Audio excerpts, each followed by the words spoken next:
ये कपटी दुष्ट इतना बड़ा दुस्साहस कर रहे हैं। अरे साहस है तो अकेले युद्ध करो ना मेरी माँ से। शांत हो जाइए भैया। संसार की समस्त शक्ति उन्हीं से उत्पन्न होकर उन्हीं में समाहित होती है, क्योंकि देवी आदि शक्ति है वो, जगत जननी है वो। ये दोनों तो क्या, समस्त असुर सेना भी उन पर आक्रमण कर दे तब भी उन्हें कोई क्षति नहीं पहुंचेगी। पुत्र कार्तिकेय का आवेशित होना तो उचित है। जो न्याय प्रिय है उसके समक्ष कोई अन्यायपूर्ण आचरण करे तो उसका क्रोध अवश्य जागृत होगा, और फिर जब ये दुष्टता उसकी माँ पर केंद्रित हो तब वो स्वयं को कैसे शांत रखे।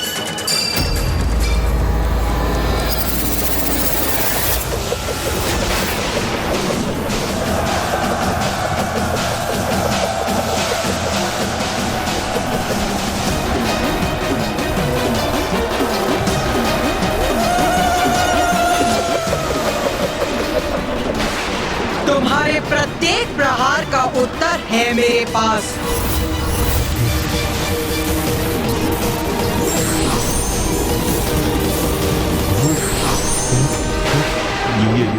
ये क्या भ्रातामुंड, ये तो अभी तक एक ही थी। हाँ भ्राताचंड, किंतु ये अभी 4 हो गई है। चंडमुंड देखो, अपने प्रहार को व्यर्थ जाते देखो और अपने जीवन की क्षणों की उल्टी गणना करना प्रारंभ करो।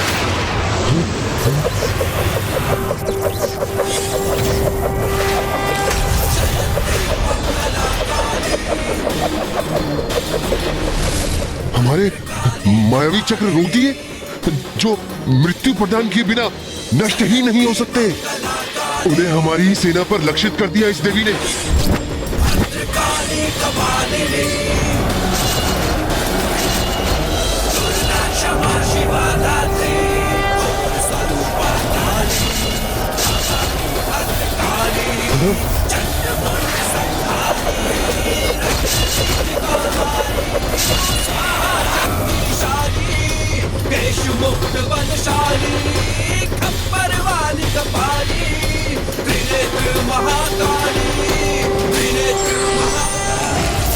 बस इतनी ही शक्ति है तुम दोनों में। यही थे तुम्हारे सबसे शक्तिशाली आयुध शस्त्र। माँ ने सर्वथा उचित किया। इनके चक्रों से ही इनके सारे असुरों का वध कर दिया। असुरों का तो स्वभाव ही ऐसा है भैया। सती यदि उनके समक्ष आकर स्वयं कहे कि वो सत्य है, तब भी उस पर विश्वास नहीं करेंगे ये। उसे भी अपनी अहंकार की कालिमा से ढकने का प्रयास करेंगे ये, और जिसका परिणाम सदा इनका विनाश ही होगा। माता ने तो ये प्रहार बड़ी ही सरलता से डाल दी, किंतु मैं निश्चित तभी होगा जब माता इन दोनों भ्राताओं चंड और मुंड का वध करेंगे। भ्राता मुंड। हाँ भ्राता।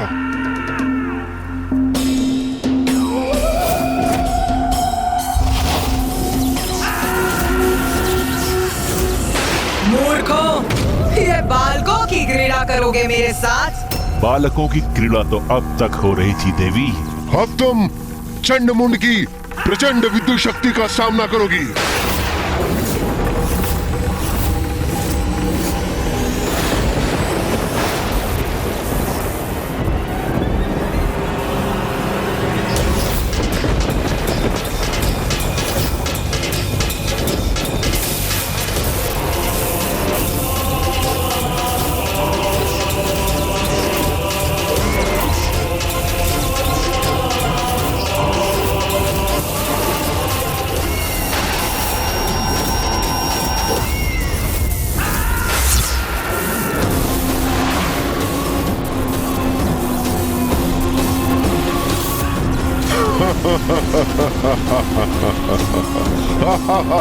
अपना जाल बुनेंगे मेरे चारों ओर। शीघ्र इनका ये भ्रम भी भंग होगा।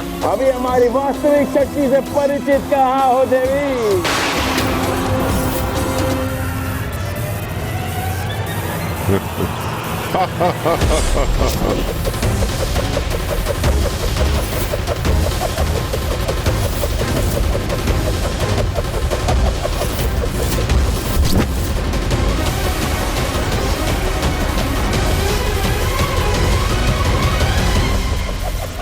चंडमुंड, अपने शस्त्रों को नष्ट होते देखो।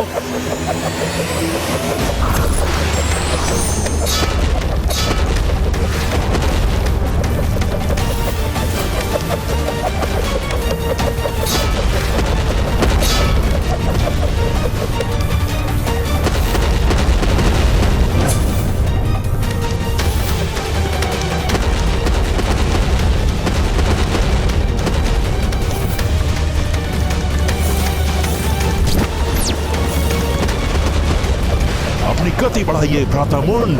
ठीक है भ्राता।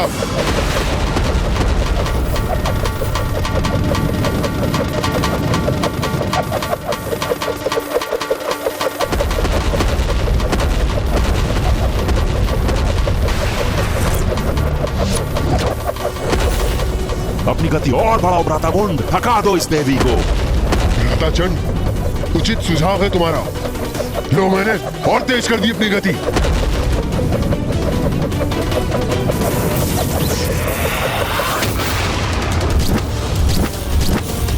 अब तो माँ काली को देखने में भी असमर्थ हूँ। चंड और मुंड बहुत तीव्र गति से उनके चारों ओर घूमकर उन पर खड़ग प्रहार कर रहे हैं, और वो भी उतनी ही तीव्र गति से उनके वो खड़ग नष्ट कर रही हैं। वो मूर्ख चंड और मुंड अभी भी कुछ नहीं समझ पा रहे हैं। वो क्या नहीं समझ पा रहे हैं भैया?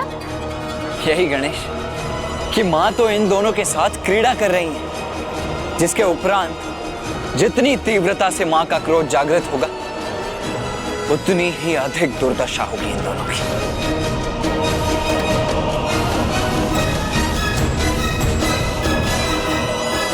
चंड मुंड, अब तुम्हारी कुछ ही सांस शेष, तुम्हारा अंत निश्चित हो। क्या हुआ देवी? हमारे प्रहार संभाल नहीं पा रही हो क्या? अरे वो संभालेगी भी कैसे भ्राता चंड? अकेली नारी इतने प्रचंड प्रहारों का सामना कैसे कर सकती है?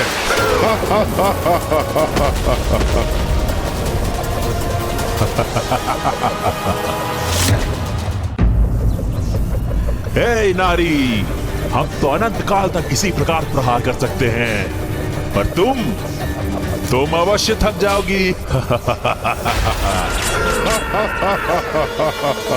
तुम्हारे कोमल कोमल हाथ उठने से मना कर देंगे, तब तुम अपना शीश झुकाने में विवश हो जाओगी।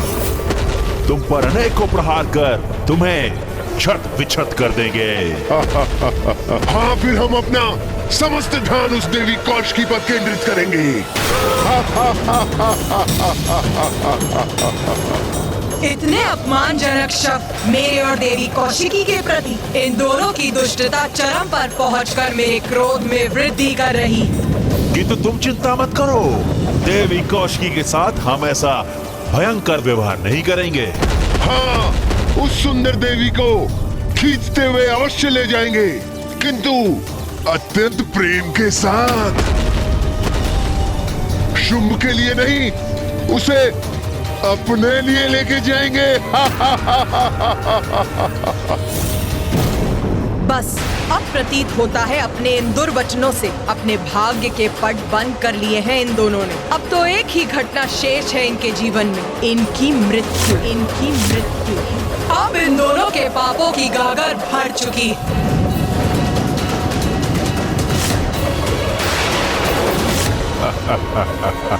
क्या हुआ देवी, हाथ क्यों झुका लिए? क्या अपनी पराजय स्वीकार कर ली क्या? हमारा अंत करोगी, यही कहा था ना तुमने। अब देखो, हम करेंगे तुम्हारा अंत।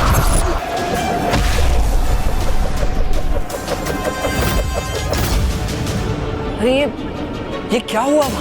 माँ काली कहाँ चली गई?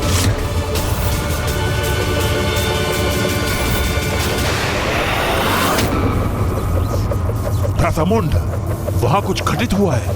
हाँ भ्राता चंड, वो देवी अब दिखाई नहीं दे रही है। हमें थोड़ा ध्यान से देखना चाहिए। उचित है, लेकिन उसके लिए हमें अपनी गति धीमी करनी पड़ेगी।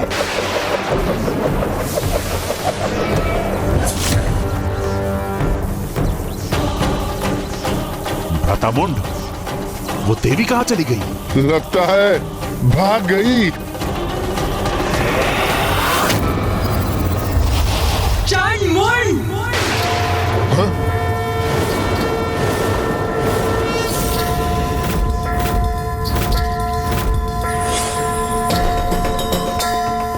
भ्रातामुंड, ये तो यहाँ है। हाँ भ्राताचंड, देख रहा हूं मैं, ये हमसे भी ऊपर पहुंच गई है।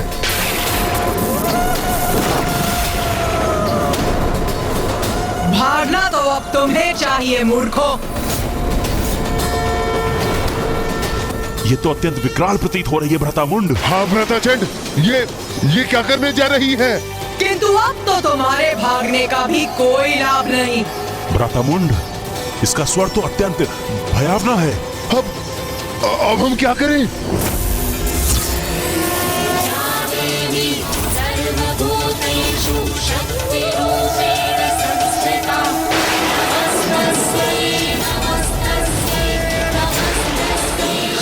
मैंने कहा था ना, अंततः माँ इनकी बड़ी दुर्दशा करेंगी। अरे ये क्या कर रही हो तुम देवी? मुक्त करो मुझे। ये तो मुझे उठा क्यों रही हो?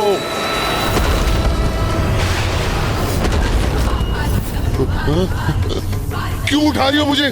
क्या करोगी मेरे साथ? छोड़ो मुझे। मेरा तो मन था कि माँ विद्युत रेखाओं को एक सूत्र में गूंथ दे। चंड और मुंड को एक दूसरे से टकराते देख बहुत आनंद आएगा मुझे।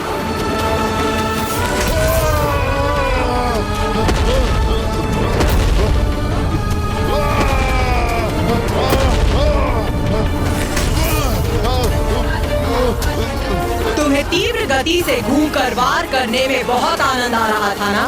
तो लो, अब और गति देती हूँ तुम्हें। अब और तीव्रता से घूमो।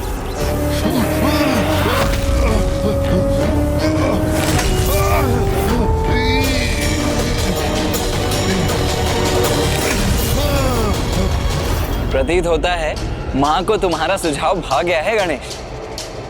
माँ ने दोनों रेखाओं को इस प्रकार एक साथ गूंथ दिया है जैसे प्रतीत होता है किसी के केशों की चोटी। हाँ भैया।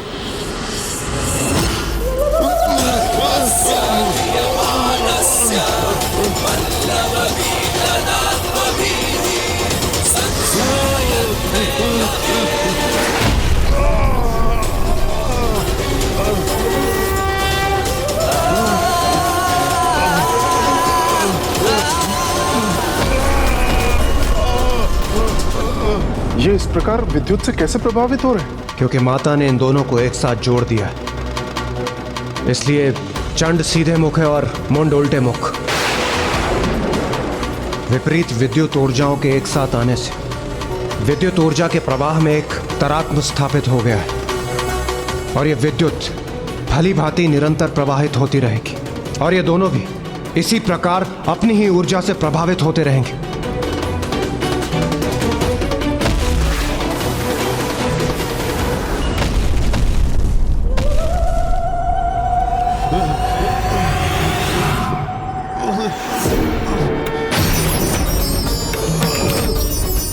जैसे ही हम उस स्त्री के निकट पहुंचेंगे, हम उसे एक अंतिम चेतावनी देंगे।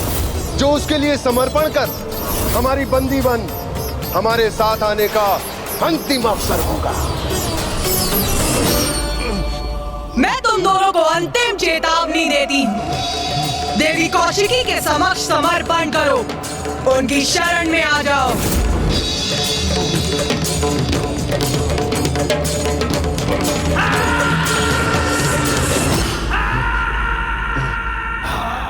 क्षमा मांगे, समर्पण करें, वो भी हम, वो भी एक नारी से। हमसे तो क्षमा अब तुम मांगोगी।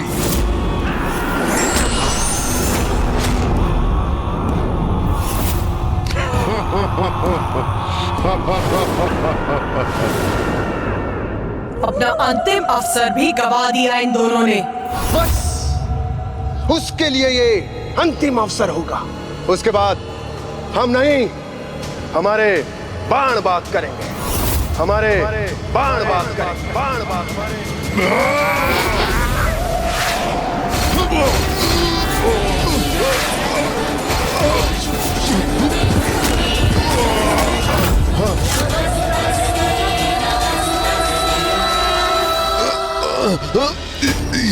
ये क्या कर दिया देवी? हमें अब अपने ही बाणों से भेद दिया। बहुत पीड़ा हो रही है। उस पर बाणों की ऐसी बौछार करेंगे कि वो उनसे आहत होकर लहूलुहान हो जाएगी। वो चीत्कार करेगी, हमारे बाणों के बंधन से मुक्त होने के लिए समस्त प्रयास करेगी। अपने कोमल कोमल हाथों से अपने बाणों को हटाने का प्रयत्न करेगी। तब मैं और चंड उसे अपने विद्युत पाश फेंक कर बंदी बना लेंगे। अब अपने पाश से बंदी बनाऊंगी तुम्हें।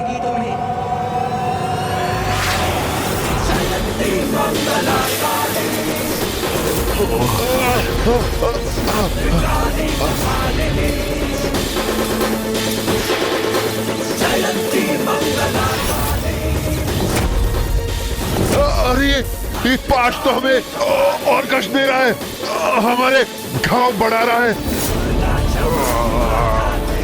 छोड़ दो हमें, और कोई भूल नहीं करेंगे हम। हमें जाने दो, हमें जाने दो।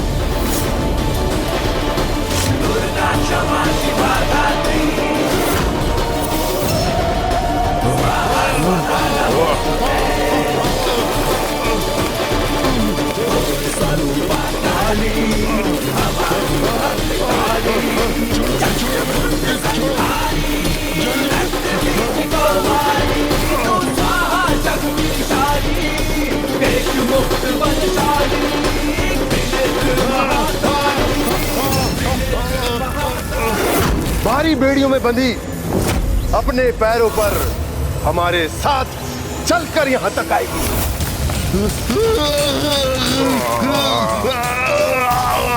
मैं उसके केश थाम लूंगा।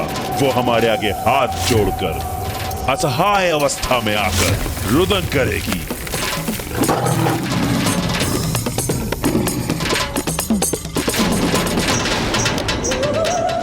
फिर उसे भारी बेड़ियों में बांधकर खींचते हुए आपके समक्ष ले आएंगे।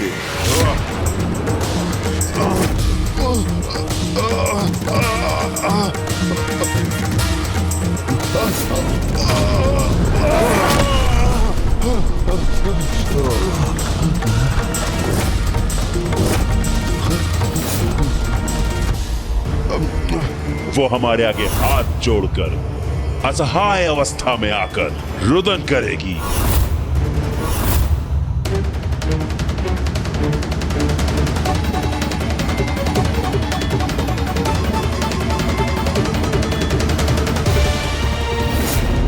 नारी शक्ति को दुत्कारते थे ना तुम, किंतु देखा कैसे एक नारी ने ये दुर्दशा की है तुम्हारी। किंतु तुम तो क्षमा योग्य भी नहीं।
उसके अहंकार को खंडित करते हुए हम उसे इस राज्यसभा में लेकर आएंगे और असुर महानायक शुंभ के चरणों के आगे डाल देंगे। वो फिर अपने दया की भिक्षा मांगेगी। असुर महानायक शुंभ के चरणों में गिर के दया की भिक्षा मांगेगी। असुर महानायक शुंभ के चरणों में गिर के दया की भिक्षा मांगेगी।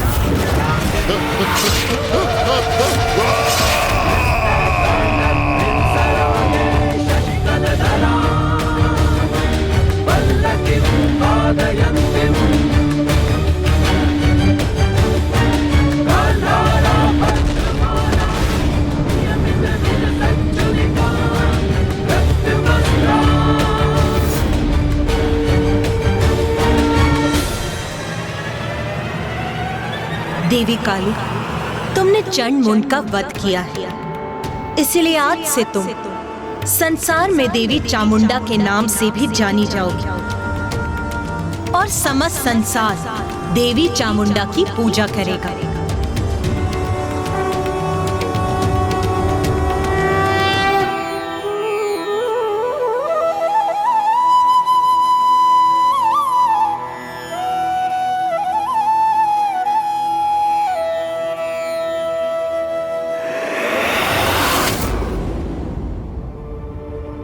और लूलू, उसने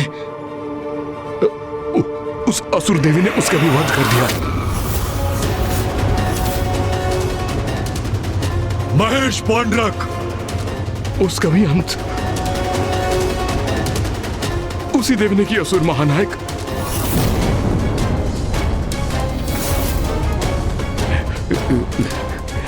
मुंड,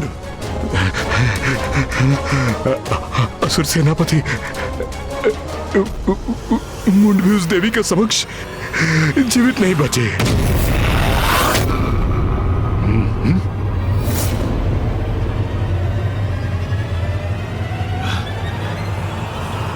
चंड,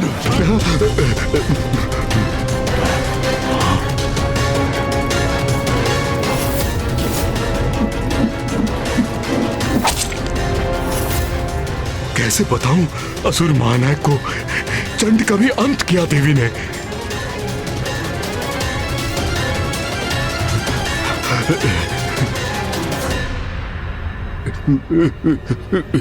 उस देवी ने, उस नारी ने, उसका भी, उसने चंड का भी वध कर दिया।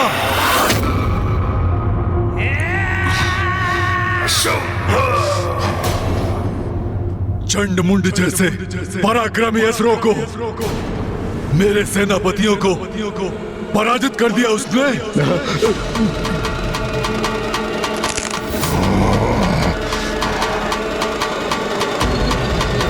महापराक्रमी असुर चंड मुंड और धूम्रलोचन तीनों को भी अपना सेनापति नियुक्त करता हूं।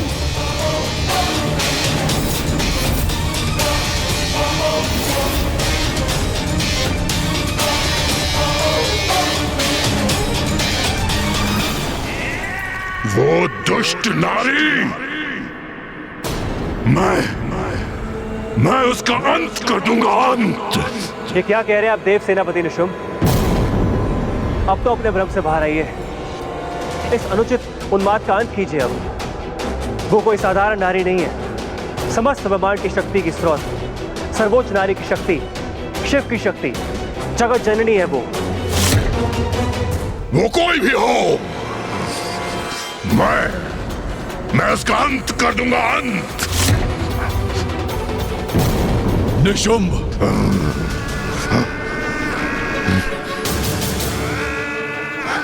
जी भैया। सेनापति रक्तबीज सर्वथा उचित कह रहे हैं। हमें इस सत्य को स्वीकार करना होगा।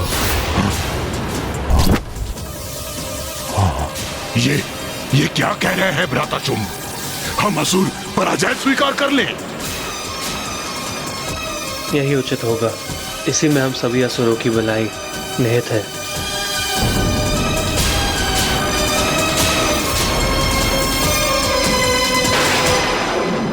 मां चामुंडा की जय, मां चामुंडा की जय, मां चामुंडा की जय।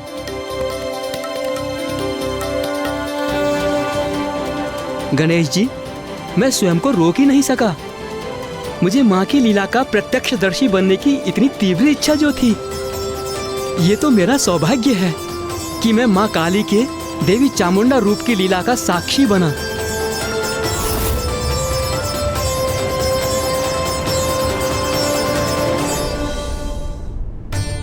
आपकी लीला तो दिव्य और अपरंपार है माँ। आपकी लीला ने ही हमें एक चमत्कारी युद्ध का प्रत्यक्षदर्शी बनाया और आपकी ही लीला के कारण माँ चामुंडा का नाम भी जगत के समक्ष आया। चंड और मुंड का वध करने के कारण आज से आप देवी चामुंडेश्वरी और मुंडेश्वरी नाम से भी संसार में पूजी जाएंगी। आपके मंदिर की स्थापना होगी, जहाँ आपके दर्शन मात्र से आपके भक्तों में शत्रुओं पर विजय प्राप्त करने की शक्ति प्राप्त होगी। प्रणाम माता। मैं अचंभित हूँ कि एक नारी से भयभीत होकर हम पराजय स्वीकार कर लें। ये आप सुझाव दे रहे हैं भ्राता शुंभ? इसमें अचंभित होने को क्या है भ्राता निशुंभ? धूम्रलोचन, रुरु, महेश पौंड्रक ही नहीं किंतु अपराजय महायोद्धा चंडमुंड के साथ हमारी असुर सेना के एक बड़े भाग का अंत हो चुका है और इन सभी का वध किया है उस नारी देवी कौशिकी ने। ये क्या हो गया है भ्राता शुंभ को? क्या वो भी अपना साहस खो बैठे?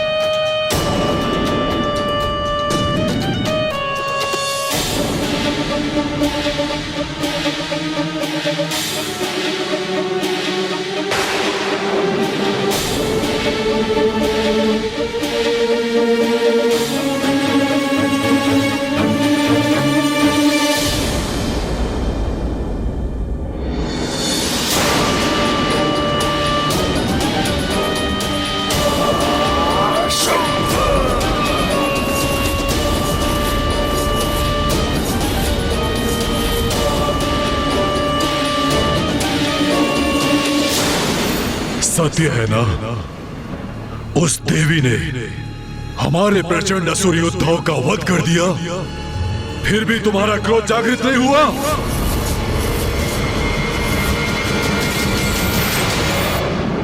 सत्य तुम्हें व्याकुल नहीं करता? तुम्हारे हृदय का रक्त क्रोध से नहीं उबलता? बोलो रक्त बीज बोलो। हमारे असुर भ्राता हमारे लिए, हमारे असुर समुदाय के उत्थान के लिए युद्ध करने गए थे। उन पराक्रमी असुर योद्धाओं का निर्मम वध किया उस नारी ने, और तब भी तुम्हारा रक्त प्रतिशोध के लिए गतिशील नहीं होता। आप सत्य को कब स्वीकार करेंगे असुर महानायक शुंभ? अपने मति भ्रम का परित्याग कीजिए, जिनसे प्रतिशोध लेने के लिए आप मुझे प्रेरित कर रहे हैं। वो कोई साधारण नारी नहीं है, जगत जननी है। पुनः वही राग अलाप रहा है ये? असुर महानायक शुंभ, उनकी शक्ति को पहचानिए। बस रक्तबीज बस। धिक्कार है तुम पर, धिक्कार है। जगत जननी देवी शक्ति माता, तुम्हारे मुख से निकले इन शब्दों का श्रवण करते करते थक चुका हूं मैं। मात्र शब्द नहीं है ये असुर महानायक शुंभ, इन्हीं शब्दों में सत्य निहित है। प्रतीत होता है सत्य कुछ और ही है। बताओ मुझे, असुर गुरु शुक्राचार्य द्वारा आयोजित प्रतिस्पर्धा में तुमने क्यों भाग लिया था? बताओ मुझे। स्मरण रहे, अब असुर शक्ति के उदय का समय आ गया है। अब बहुत हुई पराजय, अब जय होगी असुरों की, और आज ही हम इस जय का आरंभ करेंगे। यदि उस स्पर्धा में विजयी होकर तुम असुर महानायक के पद पर प्रतिष्ठित होते तो क्या करते? बताओ रक्तबीज, बताओ। क्या करते ये तो स्पष्ट है। असुर समुदाय के मान को दांव पर लगा देता ये, और इसके अधीन सभी असुर योद्धा उस नारी के भय से अपने अस्त्र को छोड़कर कंगन धारण कर कहीं छिपे बैठे होते। अपना स्वर नीचे रखो रक्तबीज, नीचे। मेरे भ्राता के शब्द चुप गए तुम्हें, तो आज सत्य कह ही दो। बताओ मुझे, तुम्हारी निष्ठा हम असुरों के प्रति है या उस नारी के प्रति?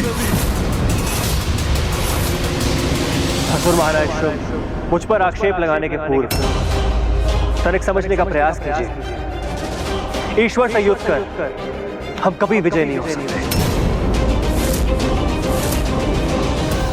ईश्वर,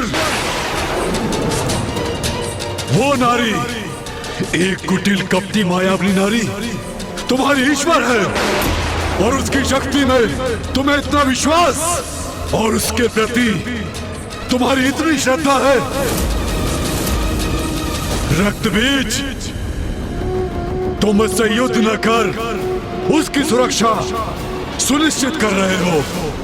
देवी कौशिकी को मेरे संरक्षण की आवश्यकता नहीं है। मैं आपको और असुरों का बचाव करने का प्रयत्न कर रहा हूं, क्योंकि यदि आप निशुंभ, मैं और अन्य असुर शेष ही नहीं रहे तो इस युद्ध का असुरों को क्या लाभ होगा? अपनी जान गंवाकर भी हमें क्या प्राप्त होगा? बस बस रक्तबीज, बस।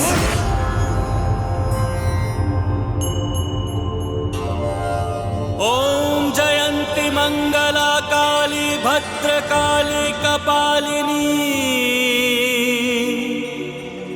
दुर्गा क्षमा शिवा धात्री स्वाहा स्वधा नमोस्तुते।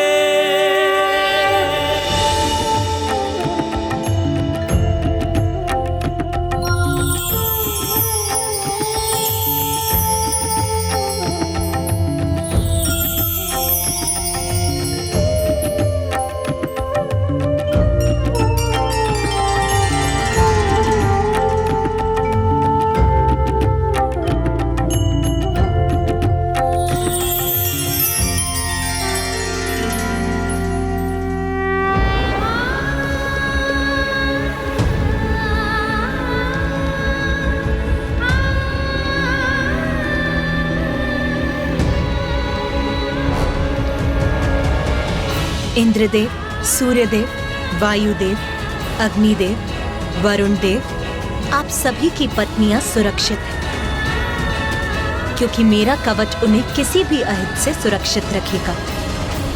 माता, आपका कोटि कोटि धन्यवाद। आपने कृपा कर हमारी सारी चिंताएं हर ली।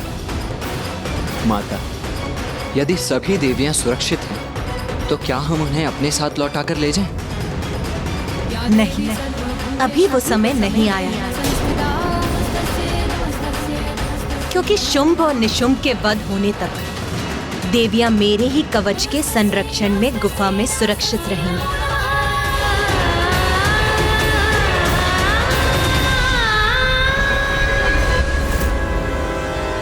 देवी कौशिकी को मेरे संरक्षण की आवश्यकता नहीं है। मैं आपका और असुरों के बचाव का प्रयत्न कर रहा हूँ। बस बस, जाओ यहाँ से, चले जाओ यहाँ से रक्तबीज। इन्हें समझाने के मेरे सभी प्रयत्न विफल हो गए हैं। अब मेरा यहाँ से निकलने का समय आ गया है। जिस दिवस में असुर महानायक के पद पर स्थापित हुआ था, मैंने समस्त असुर समुदाय को साक्षी मानकर एक प्रण लिया था कि असुर शक्ति को आधार बनाकर संपूर्ण त्रिलोक में अपने असुरों की प्रभु सत्ता स्थापित करूंगा। किंतु तब मुझे यह कहा गया था कि मेरा ही एक अत्यंत शक्तिशाली और महत्वपूर्ण सेनापति मेरी ही सबसे बड़ी दुर्बलता का रूप लेगा। यहाँ और रुककर मैं अपने असुर समुदाय के प्रति अपनी निष्ठा प्रमाणित नहीं कर सकता।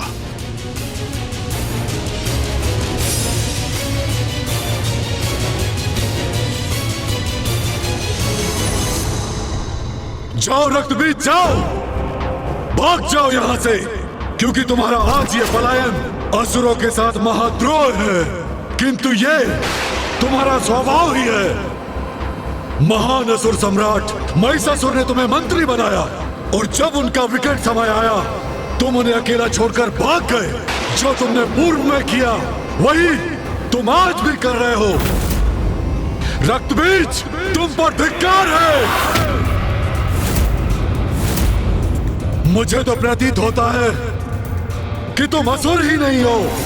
अवश्य तुम्हारी मां ने भी असुरों के साथ द्रोह किया होगा और अपने चरित्र को देवताओं के साथ कलंकित किया होगा, और तुम उस कलंक का परिणाम हो रक्तबीज।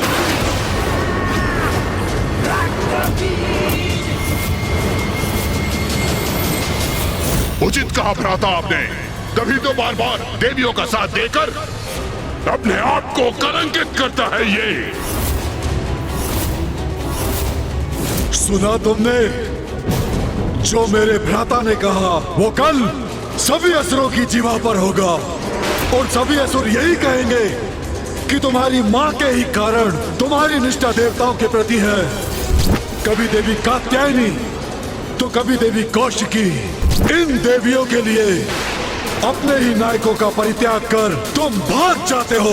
बस बस, इतना दुस्साहस कैसे कर लिया तुमने?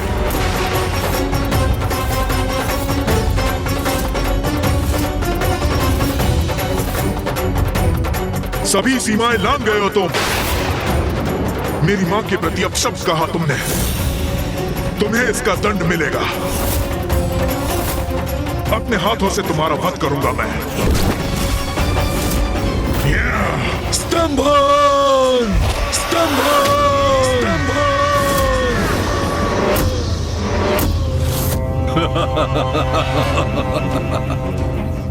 एक साधारण नारी से युद्ध करने में तुम्हारे प्राण सूख रहे हैं और मुझ जैसे असुर महानायक शुंभ से युद्ध करने के लिए तुम तत्पर हो। यह कैसा परिहास है? इस बंधन से मुक्त होता तो अभी अपनी शक्ति का परिचय देता तुम्हें। तुम्हारी मां को लेकर कुछ कह दिया तो तुम इतने क्रोधित हो गए, किंतु तुम्हारे इतने असुर योद्धाओं का वध हो गया और तुम पर कोई प्रभाव नहीं पड़ा। भ्राता शुंभ ये क्या कर रहे हैं? यदि रक्त बीज के तन से उसके रक्त की एक भी बूंद धरती पर गिरी तो वो उसके लिए एक बड़ी सेना उत्पन्न कर देगी, और यदि ऐसा हुआ तो ज्ञात नहीं वो सेना हमारी कैसी दुर्दशा करेगी। नहीं, भैया को उसे स्तंभन से मुक्त करना ही होगा।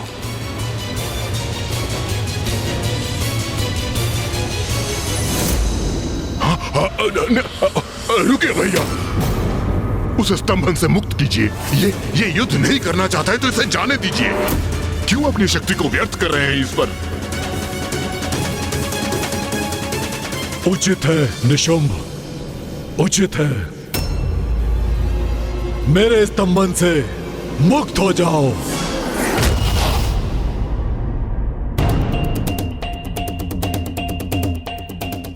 आपके रोकने के पूर्व मैं देवी कौशिकी से युद्ध करने जा रहा था, जिससे भविष्य में कोई भी मेरी मां के नाम को कलंकित करने का दुस्साहस न करे। एक निष्ठावान मंत्री होने के नाते मैंने महाराज महिषासुर को चेतावनी दी थी, और आज फिर आपको भी चेतावनी दे चुका हूं, जिसे समझने के लिए तैयार नहीं है आप। जो दुर्दशा धूम्रलोचन और चंडमुंड की हुई है, आज वही मेरी भी होगी, और उसका समस्त दोष आपका होगा। आपका अहंकार ही हमारे विनाश का कारण बनेगा।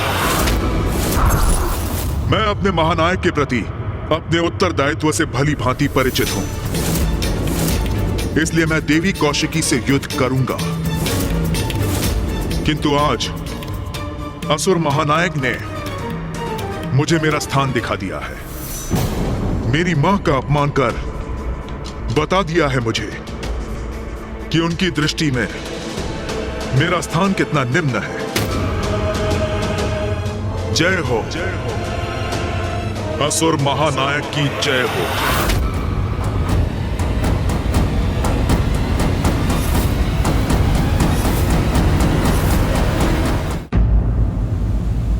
देवगण, आप सभी के यहाँ से प्रस्थान का समय आ गया है।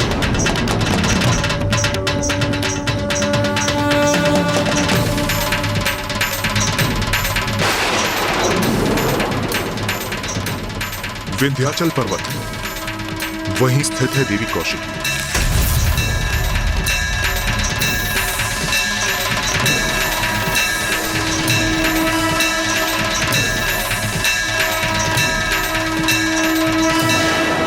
माँ, हमें यहाँ से दूर मत भेजिए।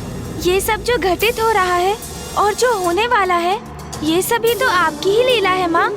हमें भी यहाँ रहकर आपकी उसी लीला का प्रत्यक्षदर्शी बनने की अनुमति दीजिए माँ।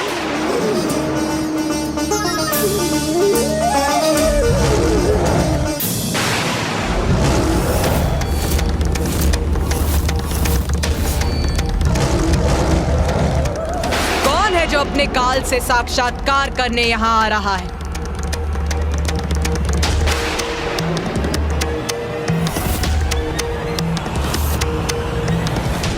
रक्त बीज, रक्त बीज।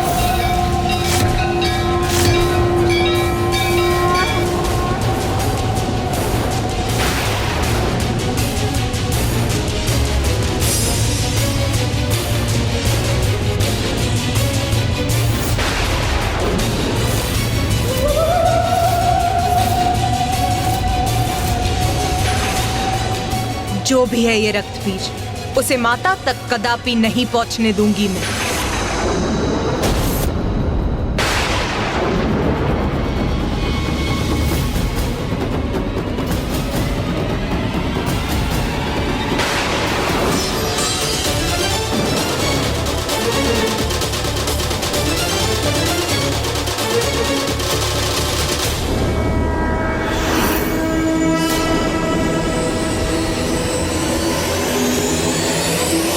जगत जननी,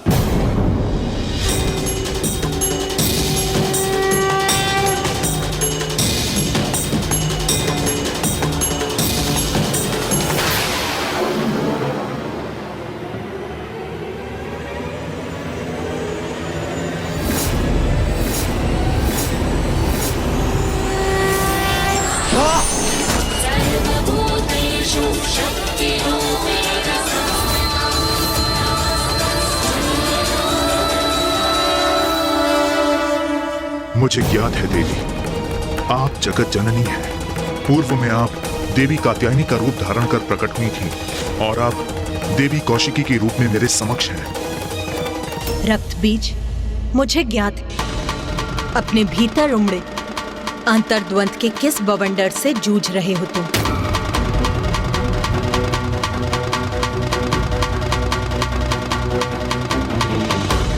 मैं आपसे युद्ध करने के लिए विवश हूं जगत जननी। पूर्व में भी मैंने महाराज महिषासुर को चेतावनी देने का प्रयत्न किया था, किंतु मैं असफल हुआ और अब पुनः असुर महानायक शुंभ को आपकी शक्ति के प्रति सचेत करने में विफल हुआ हूं मैं। तब भी और अब भी जो उचित था वही करने का प्रयास किया मैंने, किंतु मेरा प्रयास व्यर्थ हुआ। मेरे अपने मुझे द्रोही कहकर दुत्कारने लगे, मेरी मां पे आक्षेप लगाकर उनका अपमान कर रहे हैं। मैं उस कलंक से मुक्ति पाने के लिए असुर महानायक शुंभ के सेनापति के रूप में आपसे युद्ध करने के लिए यहां प्रस्तुत हुआ हूं।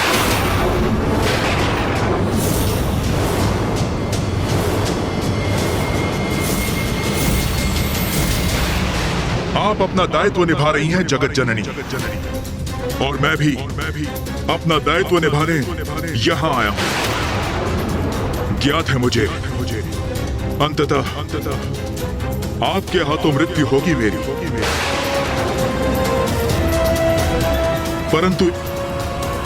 परंतु एक क्षीण सी संभावना मेरे जीवित रहने की भी अवश्य है। इस युद्ध को अपने जीवन का अंतिम युद्ध समझकर मैं अत्यंत उदास था माता, किंतु फिर यहां आते समय मेरे मन में एक विचार कौंधा और मुझे प्रतीत हुआ कि मैं एक योद्धा हूं और एक योद्धा को अपने जय की आस, वो भले ही कितनी क्षीण क्यों ना हो, कभी नहीं त्यागनी चाहिए।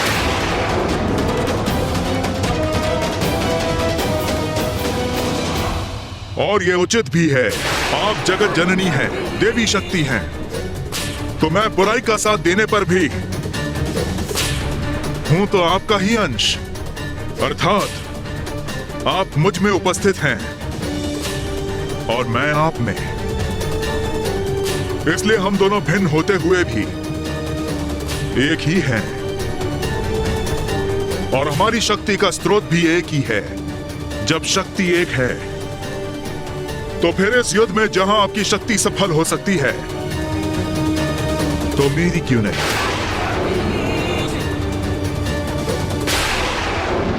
रक्त बीज, तुम्हारा जो कर्तव्य है तुम उसका पालन करो। यदि इस युद्ध में शेष रहा तो अपनी मां का प्रतिशोध अवश्य लूंगा शुंभ से। उसे मृत्यु दंड देकर आपकी इच्छा पूर्ण करूंगा मैं।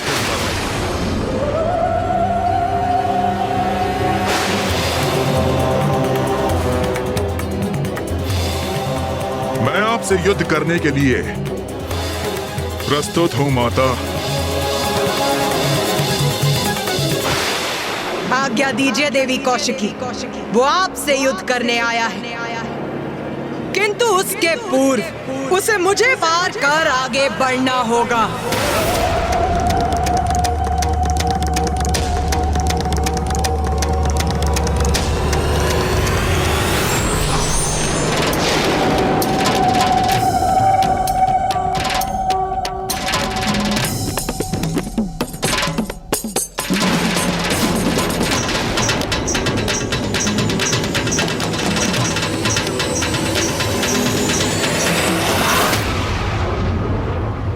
युद्ध करने आए हो ना यहाँ, तो उठाओ अपने अस्त्र शस्त्र, युद्ध करो मुझसे।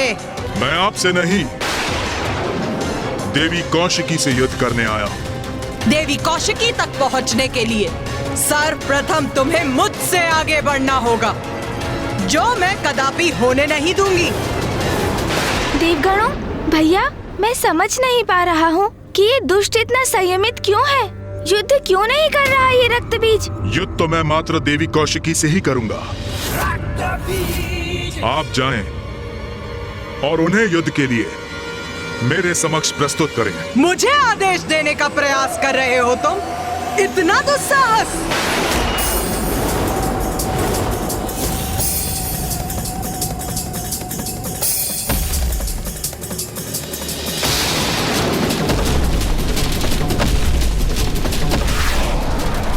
आइए देवी, युद्ध कीजिए मुझसे, यही तो मैं भी चाहता हूं।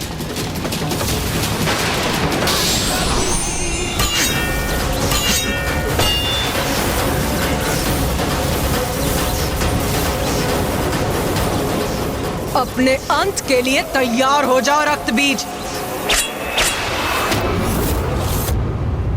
इतना सरल नहीं है मेरा अंत।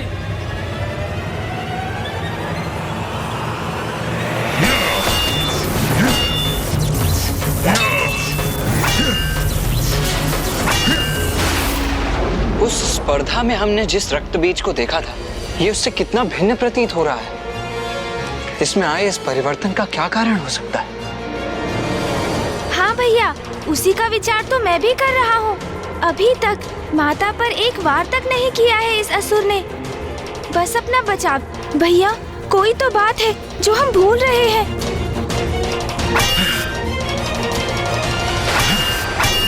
प्रथम पूज्य गणेश जी, रक्तबीज को ये भली बात ज्ञात है कि वो माता का सामना कदापि नहीं कर सकता, इसलिए वो केवल युद्ध करने का स्वांग कर रहा है, जिससे कि वो शुंभ को संतुष्ट कर सके। नहीं देवराजेंद्र, असुर युद्ध भूमि में आकर अपने क्रोध के वश में अक्षम हो जाते हैं, इसलिए उसकी आसुरी प्रवृत्ति उसे संपूर्ण सामर्थ्य से युद्ध करने पर विवश कर देती है।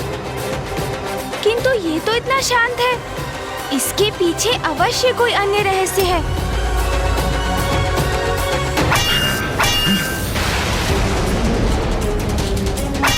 वार करो मुझ पर।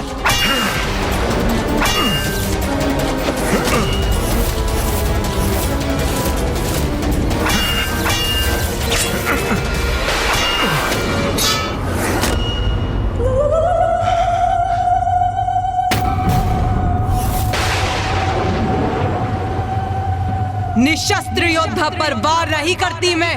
रक्त बीज, उठाओ अपना शस्त्र।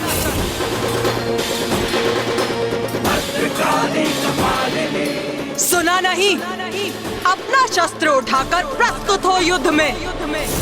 उठाओ, वार करो मुझ पर।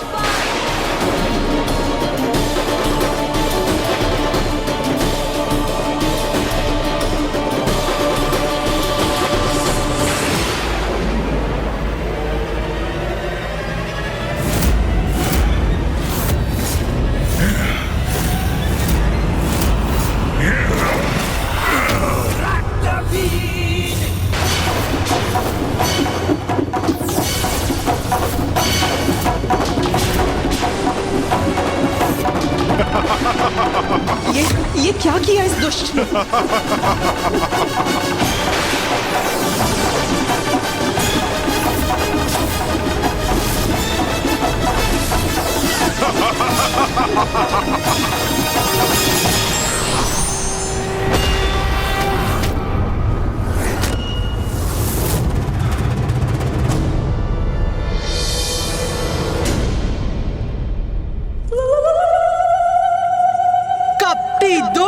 तूने छल से देवी कौशिकी पर वार करने का दुस्साहस कैसे किया?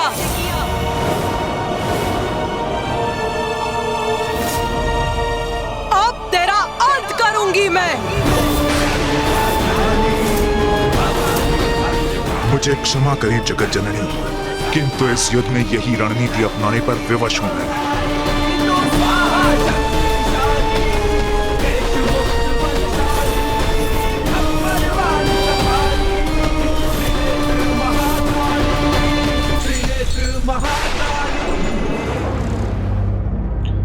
क्या हुआ भ्राता निशुंभ, इतने अधीर क्यों हो? महाराज शुंभ, क्या रक्त बीज युद्ध करेगा? इस बात का हम विश्वास कैसे कर सकते हैं? देवी देवी कह के गुणगान गाने वाला वो द्रोही कदाचित अभी उस देवी के चरणों में गिरकर भजन गा रहा होगा। ऐसा कुछ नहीं होगा भ्राता निशुंभ, ऐसा कुछ नहीं होगा। ऐसा नहीं होगा ये आप किस विश्वास पे कह रहे हैं? क्योंकि रक्त बीज के स्वभाव से भली भांति परिचित हूं। वो हमारे समान निर्लज्ज नहीं है। उसकी मां का अपमान कर हमने उसकी भावनाओं को ठेस पहुंचाई है, और वो मूर्ख अपनी मां के सम्मान के लिए अवश्य युद्ध करेगा, अवश्य करेगा। कहीं वो धूम्रलोचन, रूरू, महेश पौंड्रक और चंडमुंड के समान उसकी मृत्यु हो गई तो? कैसे होगी उसकी मृत्यु, जिसके रक्त के प्रत्येक बूंद से एक और रक्त बीज उत्पन्न होगा। उसका रक्त बहा तो सहस्त्रों रक्त बीज उत्पन्न हो जाएंगे उसके साथ युद्ध करने के लिए। इसलिए उसका अंत असंभव है। रक्त बीज पर प्रहार ही उसे और शक्ति प्रदान करेगा, उसे असुरों के शत्रुओं का अंत करने में सक्षम बनाएगा। समझे भ्राता निशुंभ? कुछ ही समय में रक्त बीज लौटकर अपने विजय की गाथा सुनाएगा।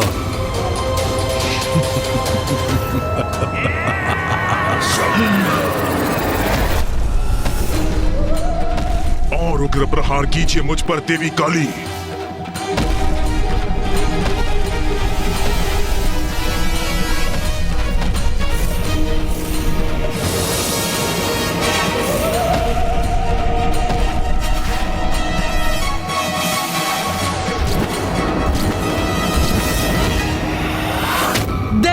नपुंसकी पर छल युक्त प्रहार करने का उचित दंड प्राप्त होगा तुझे रक्तबीज। रक्तबीज? भैया, ये तो सर्वनाश होने जा रहा है। गणेश, क्या हुआ? तुम इस प्रकार इस असुर का नाम क्यों ले रहे हो? भैया, ये रक्तबीज तो वही असुर है जिसके रक्त से अनेकों असुर प्रकट होते हैं।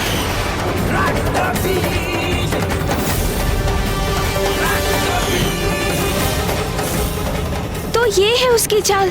वो माता को क्रोधित कर रहा है जिससे वो उस पर वार करे और उसका रक्त बहे, और जिससे उसके प्रतिरूप उत्पन्न हो और उसकी सहस्त्रों असुरों की सेना प्रकट हो जाए।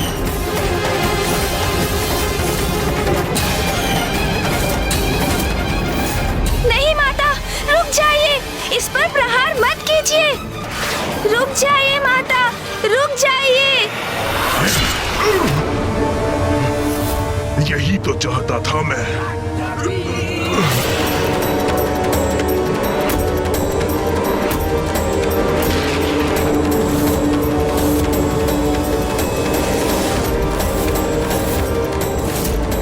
देवी काली, ये कैसा अनर्थ हो गया आपसे?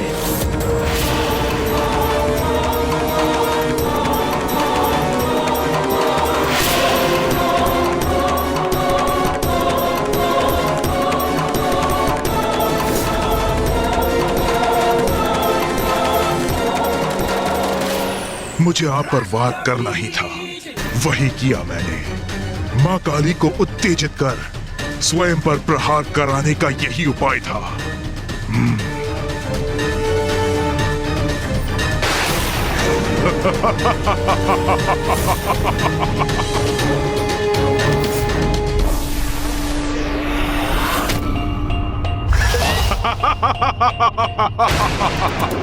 ये है रक्तबीज की शक्ति माता। ये कैसा आभास हो रहा है मुझे?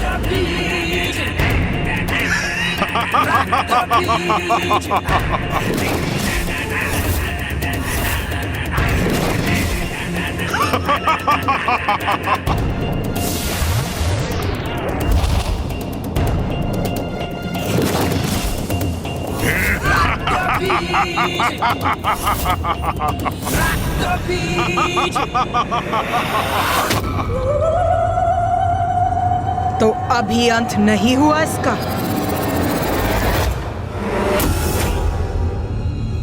माँ को घेर लिया है रक्तबीज के उन प्रतिरूपों ने। अब माँ इन सहस्त्रों असुरों का अंत कैसे करेंगी?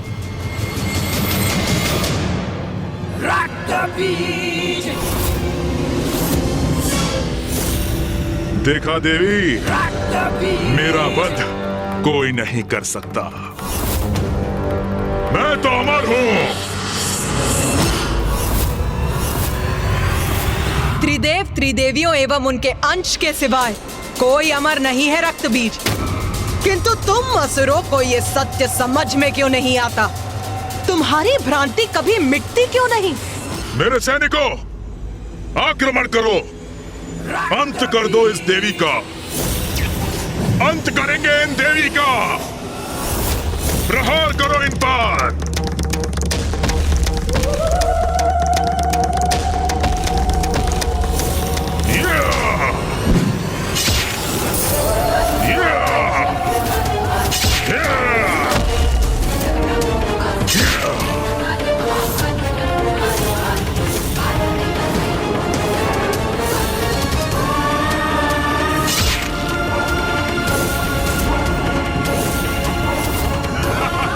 भी संख्या में प्रस्तुत क्यों ना हो जाओ, किंतु मैं तुम सभी का वध करूंगी।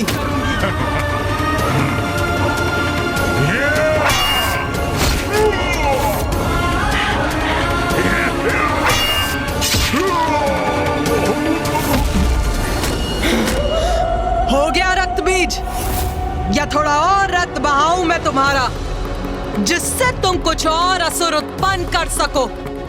उसकी कोई आवश्यकता नहीं पड़ेगी महाकाली, क्योंकि आप तो मेरी सेना के निरंतर उत्पन्न होने का उपाय कर चुकी हैं।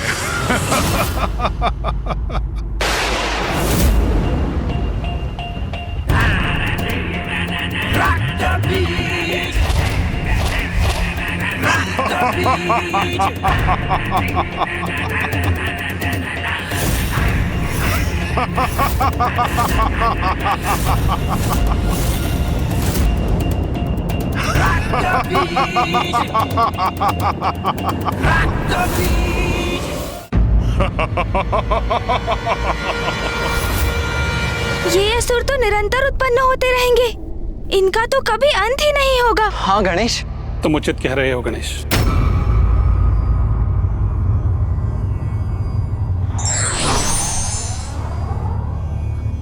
प्रणाम मामाश्री। प्रणाम मामाश्री श्री हरि नारायण।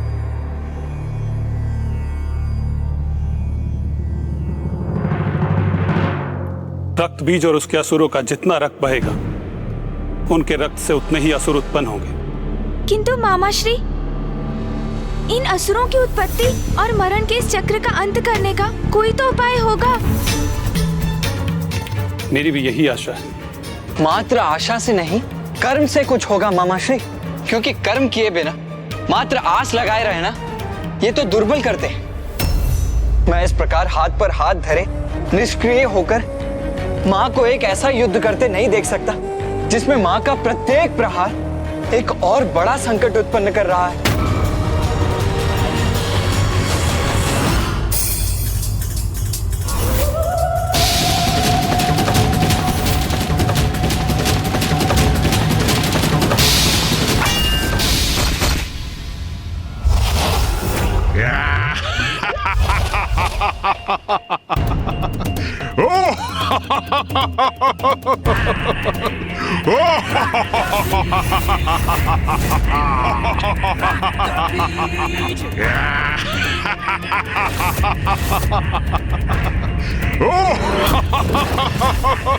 माता, मुझे इन असुरों से युद्ध करने की अनुमति दीजिए। आगे बढ़ेंगे, विजयी होंगे, रुकेंगे नहीं हम। आक्रमण!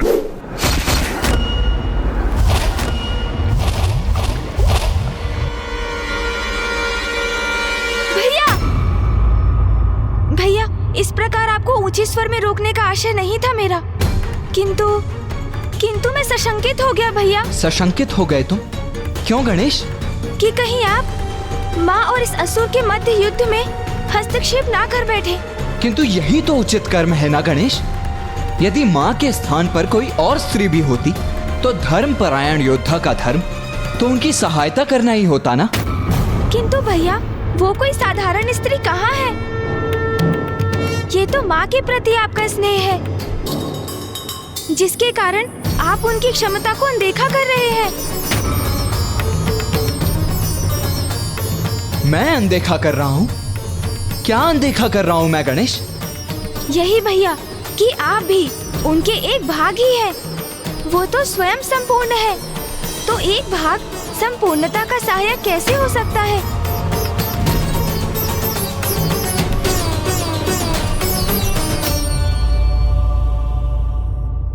तुम सर्वथा उचित कह रहे हो गणेश। मैं ये कैसे नहीं देख सका? मेरा जन्म तो मां से ही हुआ है। मेरा तन, मन, मेरे रक्त की प्रत्येक बूंद मां की ही तो देन है। इसीलिए मेरी शक्ति पर विश्वास कर मां की सहायता करने का निश्चय कितनी बड़ी भूल थी मेरी। मैं वास्तव में भूल रहा था कि मां की शक्ति तो अथाह अपार है।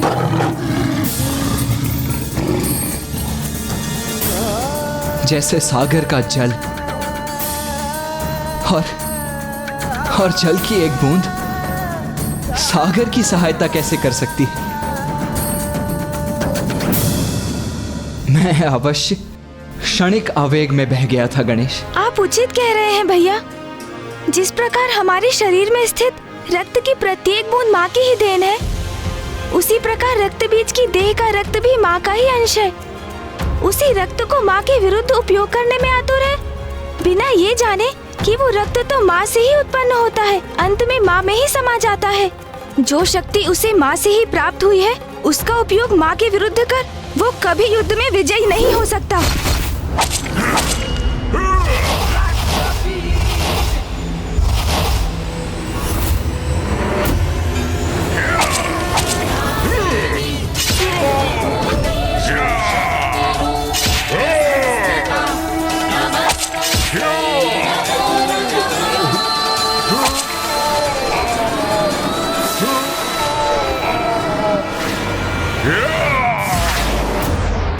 ये कैसी ध्वनि है? किसका आगमन हो रहा है?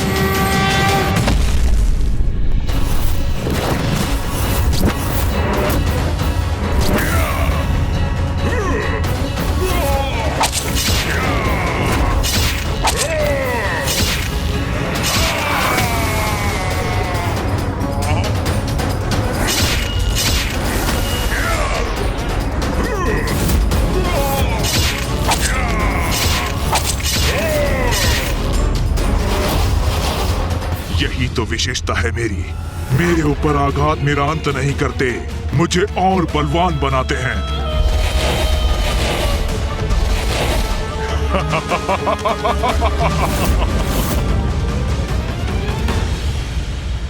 इस प्रकार तो ये असुर निरंतर उत्पन्न होते रहेंगे, इनका कभी अंत ही नहीं होगा। गणेश जी, आप उचित कह रहे हैं। इस प्रकार तो ये युद्ध अनंत काल तक ऐसे ही चलता रहे।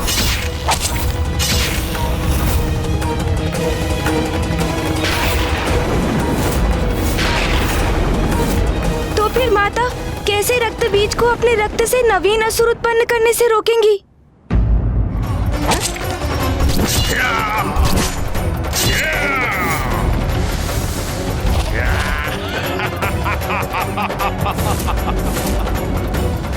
इस प्रकार तो ये असुर निरंतर उत्पन्न होते रहेंगे, इनका कभी अंत ही नहीं होगा। माता कैसे करेंगी इनका संहार? योगनियो, योगनियो,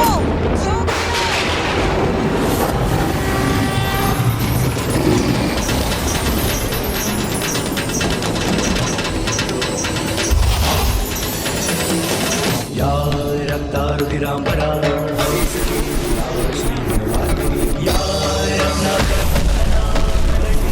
विष्णु स्वयागे समां पातु मनोरमा भगवती लक्ष्मीश्च पद्मावती।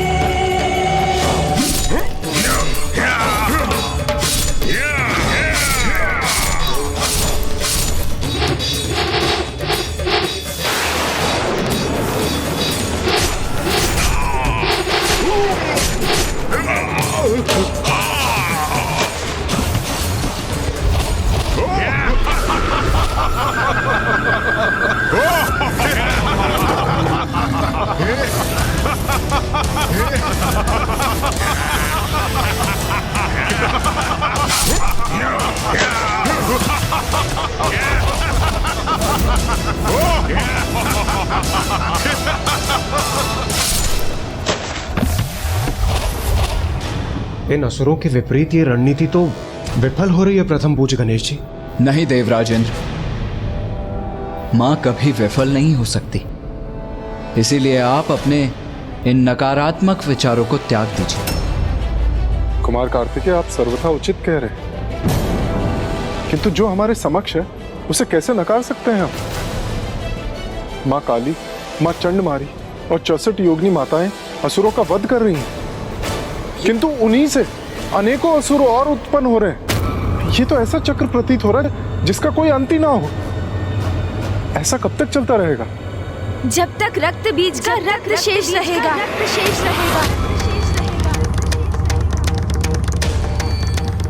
हाँ, यह तो उचित है। यदि रक्त बीज का रक्त ही शेष न रहे तो फिर तो कोई अन्य असुर उत्पन्न ही नहीं हो सकता।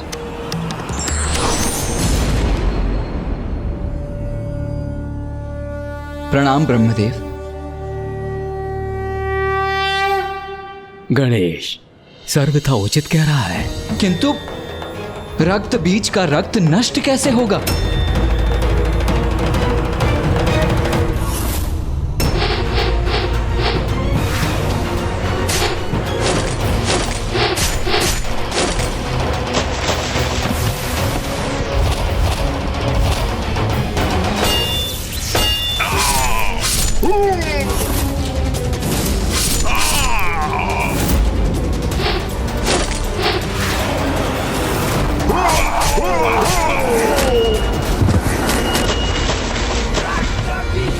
देवी काली, इनका रक्त पान करो, इनका रक्त पान करो, रक्त पान करो, भक्षण करो इनका, भक्षण करो इनका।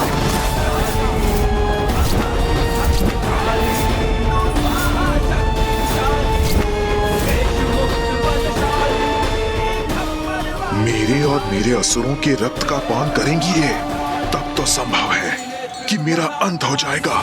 इनका अंत ऐसे ही होगा। हमें इनके रक्त को धरती का स्पर्श करने से रोकना होगा, तभी नवीन रक्त बीज उत्पन्न नहीं होंगे।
ये तो मेरे असुरों को अपना आहार बना रही है।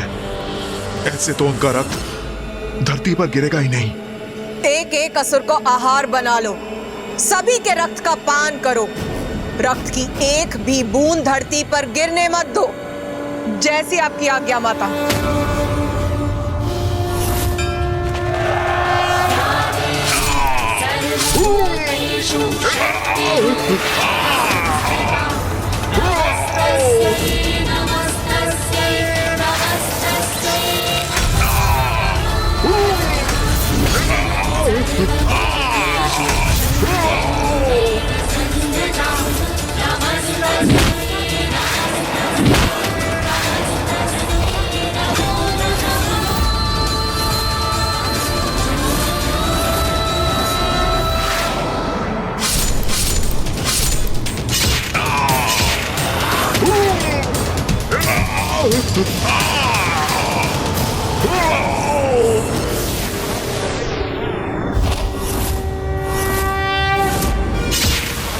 इन असुरों का रक्तपान अकेले कैसे करेंगी माँ काली?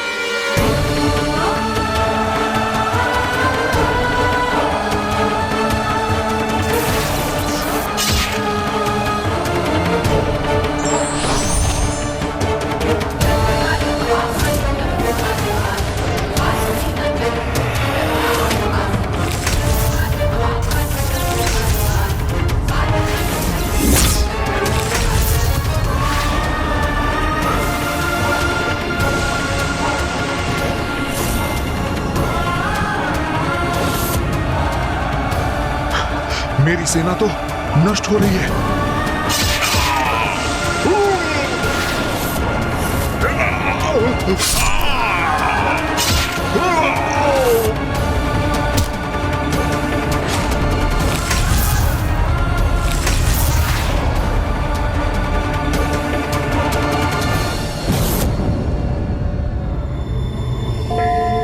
माँ महाकाली तो अपने उग्रतम रूप में है।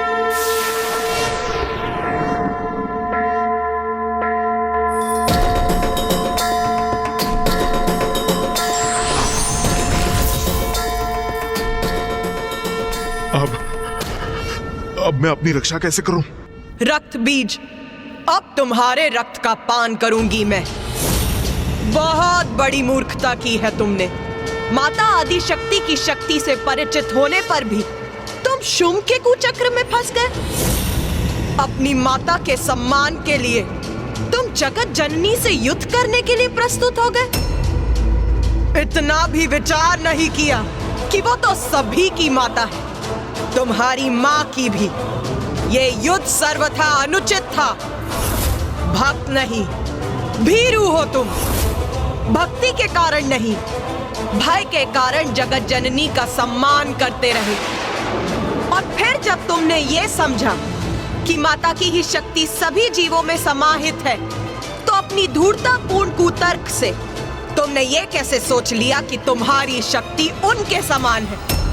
फिर देवी कात्यायनी द्वारा महिषासुर वध को भूलकर तुम इस युद्ध में अपनी सफलता की कल्पना करने लग गए? अधर्मी कितना भी शक्तिशाली क्यों ना हो जाए, उसका सर्वनाश निश्चित है, क्योंकि माता उसी का साथ देती जो धर्म का पालन करता है। रक्त बीज, तुम तो शुंभ और निशुंभ से भी अधिक आसुरी हो।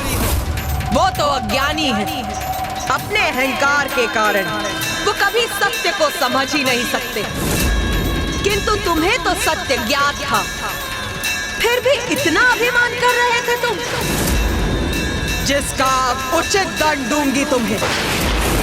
मैं तुम्हारा भक्षण कर अंत करूंगी तुम्हारा।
जय जय माता महाकाली।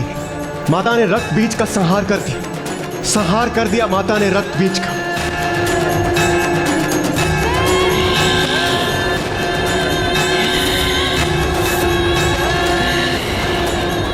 माता ने रक्त बीज का संहार तो कर दिया, किंतु किंतु क्या गणेश जी?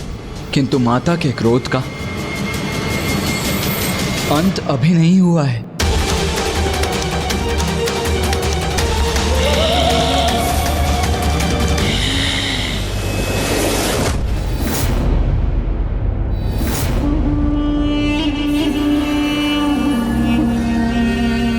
शीघ्र असुरों के विजय की, मेरी असुर महानायक शुंभ की विजय की सूचना प्राप्त होगी मुझे। असुर महाराज शुंभ!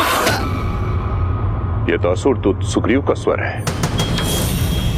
मुझे विश्वास है कि सुग्रीव हमारे विजय की सूचना लेकर आया होगा।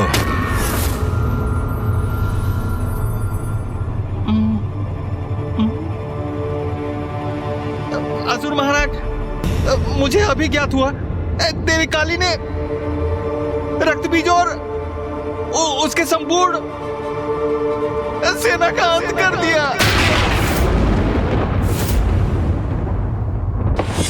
असंभव! रक्त बीज का वध असंभव है। मुझे असुर महानायक से दूर ही रहना चाहिए।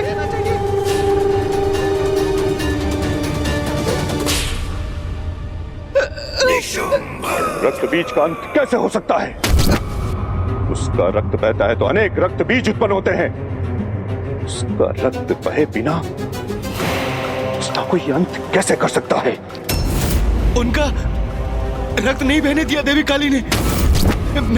मेरी सूचना के अनुसार उन्होंने उनका और उनकी संपूर्ण सेना का भक्षण कर लिया। भक्षण? अर्थात देवी काली ने उन्हें अपना आहार बना लिया। और समाचार तो यह भी है कि अब देवी काली ने निशुंभ, खेचर और उसकी संपूर्ण सेना को अभी इसी क्षण भेजो वहां और उन्हें आदेश दो कि वो जाए और उसका वध कर दे। भ्राता शुंभ, आपने विचार कर लिया है ना? आपको पूर्ण विश्वास है? क्या ये उचित होगा? असुर महाराज, मुझे सुनने की कृपा कीजिए। ना ही मुझे कुछ सुनना है और ना ही कोई विचार करना है। बस मेरे आदेश का पालन किया जाए। जाओ,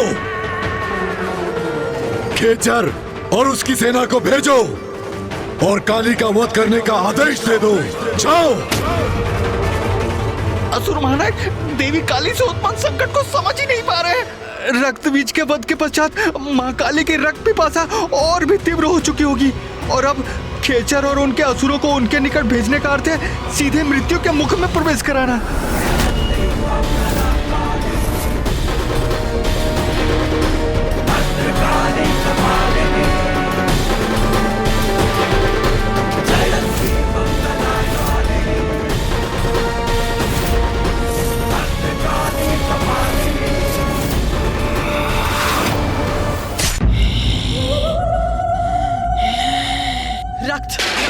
रक्त, मांस, मज्जा, हड्डियां। मुझे रक्त चाहिए, मांस चाहिए मुझे। मेरी पिपासा भी शांत नहीं हुई है। मांस चाहिए मुझे। रक्त, रक्त, रक्त चाहिए मुझे। रक्त चाहिए। रक्त से ही मेरी पिपासा शांत होगी। रक्त दो।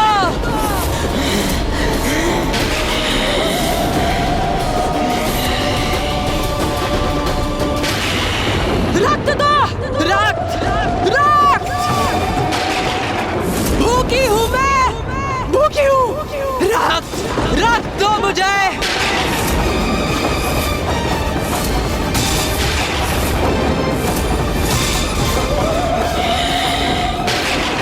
रक्त चाहिए मुझे। रक्त चाहिए। रक्त से ही मेरी पिपासा शांत होगी। रक्त दो। रक्त दो मुझे। रक्त। माता तो और भी उग्र होती जा रही है। हमें उन्हें शांत कराने का प्रयत्न करना चाहिए। रक्त चाहिए मुझे। रक्त चाहिए। हमारी गुहार सुनिए माता। शांत हो जाइए माता, कृपा करके शांत हो जाइए। शांत हो जाइए, शांत हो जाइए माता, कृपा करके शांत हो जाइए माता, शांत हो जाइए। ये उचित है। योगिनी माताएं माँ से अनुरोध कर रही है कि वो शांत हो जाए। उनकी पुकार अवश्य सुनेंगी माता, अवश्य शांत होंगी वो, है ना मामा जी? मैं तुम्हें कैसे बताऊं गणेश, जितना प्रतीत हो रहा है उतना सरल ये है नहीं। रक्त की भूखी काली को शांत करना कभी भी इतना सरल नहीं रहा।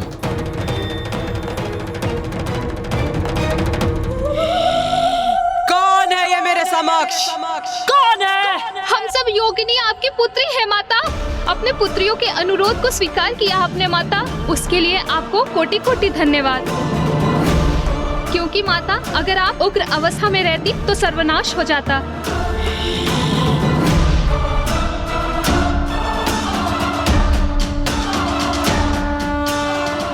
भोजन, मेरा भोजन बनोगी तुम सभी, मेरा आहार बनोगी।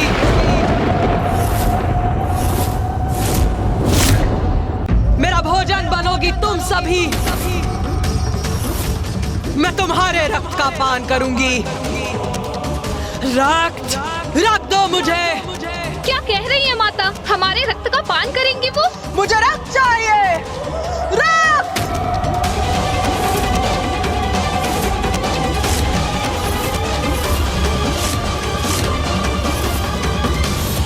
माता का क्रोध, उनकी भूख तो हमें लील जाएगी।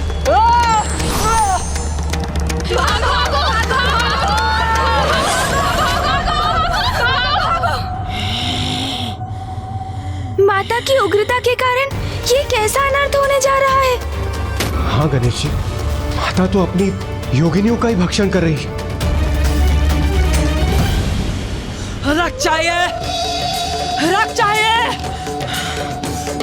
रक्त चाहिए। रक्त, रक्त, रक्त चाहिए मुझे। सर्वनाश का सूचक है ये। देवी काली की उग्रता शांत नहीं हुई है। अभी तो और बढ़ गई है। रक्त चाहिए, रक्त चाहिए मुझे, रक्त चाहिए। उनकी रक्त पिपासा ने उनकी चेतना को अपने वश में कर लिया है। अब वो मात्र अपनी रक्त पिपासा से ही प्रेरित हैं। रक्त चाहिए, रक्त और रक्त चाहिए। मामा जी, फूफा जी, कुछ कीजिए, अन्यथा माता योगिनी माताओं का भक्षण कर जाएंगी। मैं यहाँ खड़े होकर ये अनर्थ होते हुए नहीं देख सकता। माता मेरा अनुरोध अवश्य सुनेंगी। मेरी प्रार्थना सुन वो अवश्य शांत होंगी। मुझे प्रयास करना चाहिए। गणेश, गणेश कहाँ चला गया?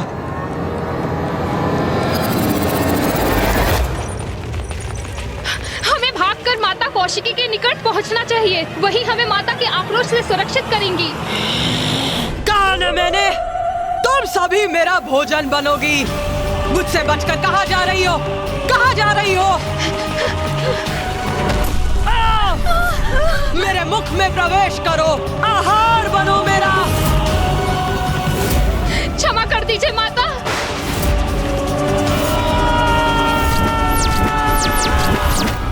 हटो।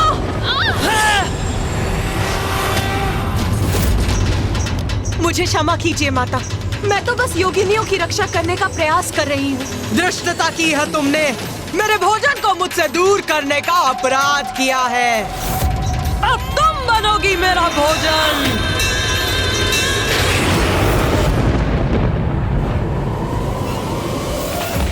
हमारी रक्षा कीजिए माता, हम बिना